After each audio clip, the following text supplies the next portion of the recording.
بسم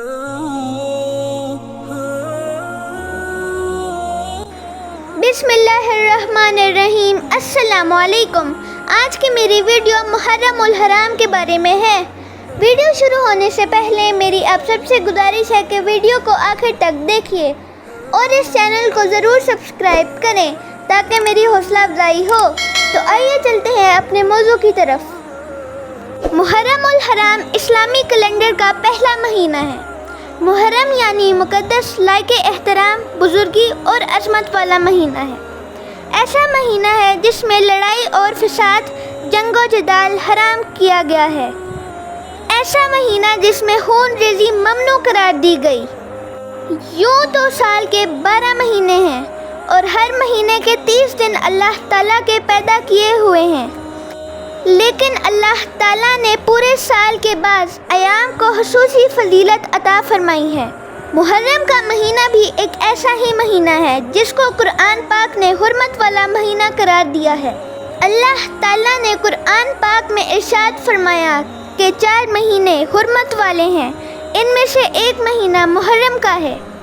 تاریخ کے بیشتر اہم اور سبق آموز واقعات اسی مہینے میں رونما ہوئے، لہٰذا جہاں ماہ محرم سال نو کی ابتدا کی نوید دیتا ہے، وہیں ان واقعات اور حادثات کی بھی خبر دیتا ہے جن کا یاد رکھنا امت مسلمہ کے لیے ضروری ہے۔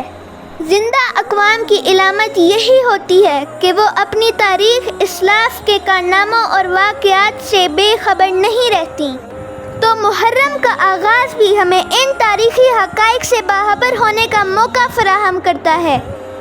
محرم الحرام کی 10ویں تاریخ کا نام یوم عاشورہ قبل اسلام سے ہی چلا آ رہا ہے۔ لغت کی کتابوں میں یہ نام 4 انداز سے ملتا ہے، لیکن اردو میں لکھی گئی کتابوں میں اکثر جگہ اس دن کو یوم عاشورہ کا نام دیا گیا ہے۔ محرم کی 10 تاریخ کو یوم عاشورہ کا نام اس لیے دیا گیا ہے کیونکہ اس تاریخ میں بہت سے اسلامی واقعات پیش آئے ہیں۔ محرم کی کئی 10ویں تاریخیں جمع ہونے کی وجہ سے اس کا نام یوم عاشورہ ہو گیا۔ حصائیہ نووی شرح شمائل ترمذی صفحہ نمبر 180 میں لکھتے ہیں کہ عاشورہ کے دن ہی حضرت آدم علیہ السلام کی توبہ قبول ہوئی تھی۔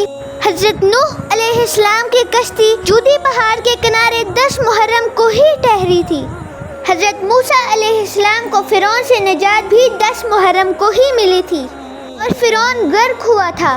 حضرت یوسف علیہ السلام کو کنعان کے کنویں سے 10 محرم کو ہی نکالا گیا۔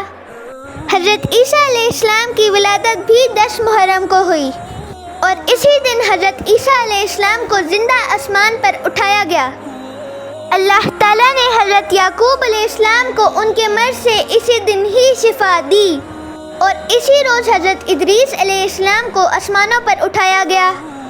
اسی دن حضرت ابراہیم علیہ السلام کی ولادت ہوئی۔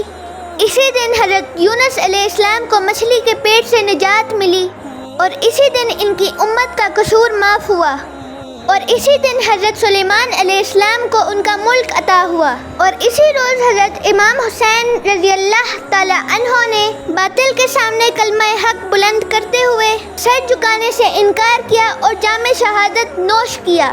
نبی پاک صلی اللہ علیہ وآلہ وسلم نے عاشورہ کے روزے کے بارے میں ارشاد فرمایا، مجھے اللہ پر گمان ہے کہ عاشورہ کا روزہ 1 سال قبل کے گناہ مٹا دیتا ہے۔ جب رسول اللہ صلی اللہ علیہ وآلہ وسلم مدینہ تشریف لائے تو یہود کو یوم عاشورہ کا روزہ رکھتے دیکھا تو پوچھا، تم اس دن کا روزہ کیوں رکھتے ہو؟ انہوں نے جواب دیا کہ یہ عظمت والا دن ہے۔ اس دن اللہ تعالیٰ نے حضرت موسیٰ علیہ السلام اور ان کی قوم کو نجات دی اور فرعون اور اس کی قوم کو غرق کر دیا، تو حضرت موسیٰ علیہ السلام نے بطور شکر اس دن کا روزہ رکھا، تو ہم بھی اس لیے روزہ رکھتے ہیں۔ تو رسول اللہ صلی اللہ علیہ وآلہ وسلم نے ارشاد فرمایا، موسیٰ علیہ السلام سے تمہاری نسبت ہم زیادہ قریب ہیں۔ اس لیے رسول اللہ صلی اللہ علیہ وآلہ وسلم نے خود بھی روزہ رکھا اور صحابہ کرام کو بھی اس کا حکم دیا۔ آقا کریم صلی اللہ علیہ وآلہ وسلم کی حیات طیبہ میں جب بھی عاشورہ کا دن آتا آپ صلی اللہ علیہ وآلہ وسلم روزہ رکھتے، لیکن وفات سے پہلے جو عاشورہ کا دن آیا تو آپ صلی اللہ علیہ وآلہ وسلم نے عاشورہ کا روزہ رکھا، اور ساتھ ہی یہ بھی فرمایا کہ 10 محرم الحرام کو ہم بھی روزہ رکھتے ہیں اور یہودی بھی روزہ رکھتے ہیں، جس کی وجہ سے ان کے ساتھ ہلکی سی مشابہت پیدا ہو جاتی ہے۔ اس لیے اگر میں آئندہ سال زندہ رہا تو صرف عاشورہ کا روزہ نہیں رکھوں گا، بلکہ اس کے ساتھ ایک اور روزہ 9 یا 11 محرم الحرام کا رکھوں گا، تاکہ یہودیوں کے ساتھ مشابہت ختم ہو جائے۔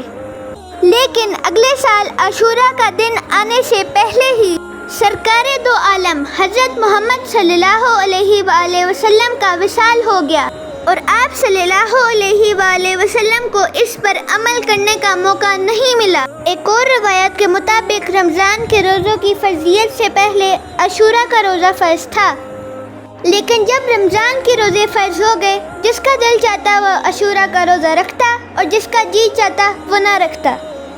حضرت عبداللہ بن مسعود رضی اللہ تعالیٰ عنہ سے روایت ہے کہ نبی پاک صلی اللہ علیہ وآلہ وسلم نے ارشاد فرمایا کہ جس شخص نے عاشورہ کے دن اپنے اہل و عیال پر خرچ کرنے میں فراخی کی تو اللہ تعالیٰ پورا سال اس کے رزق میں برکت دے گا۔